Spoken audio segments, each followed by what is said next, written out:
World is a vampire sent to drain. Hey, this is Chris Bono, and I'm going to show you how to play Bullet with Butterfly Wings from the Smashing Pumpkins. Hold you up to the flame.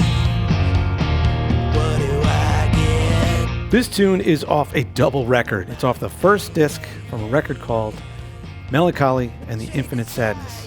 And the first record they called Dawn to Dusk. This is track number 6. This is a monster tune. It was everywhere in 1995. And on this double record, who does that? Who did that at that time? Well, these guys did, because they kind of had to. They were coming off of Siamese Dream, which was a massive record. And instead of trying to recreate that, which would have been impossible and disappointing, they totally went in an amazing direction, making tunes like this and so many others.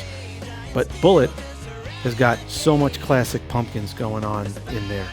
You know, the big highs and lows dynamically.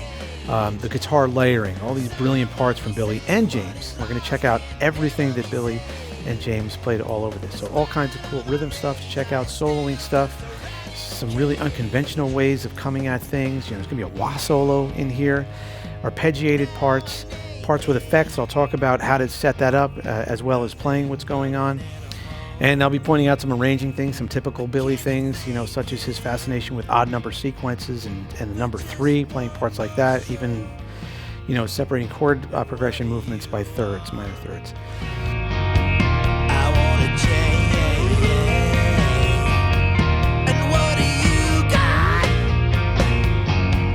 when you feel the same? Throughout this tune, Billy most likely played his 74 with the shark fin headstock. That was a refin, and it's one of his famous strats from his early time before he switched to Reverend and this and that. He has a couple iconic strats, and this was the one that was played on here into his trusty JCM 800, which is the same thing that James did, the 2203s, but Corgan's famously has the KT66s in it, and the way that he would go at his tone shaping was pretty much putting everything at 12 o'clock, cranking the master, using the pregame as sort of a volume. It was a pretty cool way of doing it, and obviously he came up with a sound that we're all still chasing. James Iha famously playing, most likely, maybe, playing his triple pickup custom. Either way, I'm going to play a Strat and a Les Paul throughout the lesson when their parts come up, just to emulate and pay respects as much as I can, and I'll also drop in some hints about how to get these sounds. So I have all the parts mapped out, but I also have a beginner part mapped out.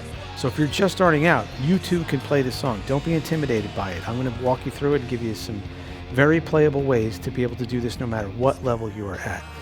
All combined, jam track, all the tools that we always put forth here at TrueFire. This is going to be a lot of fun to do. First thing we're going to do as we dig into Bullet with Butterfly Wings is watch me play all these parts put together so you see what it is that I'm going to get you into, which is a lot of fun. Ready? Let's go.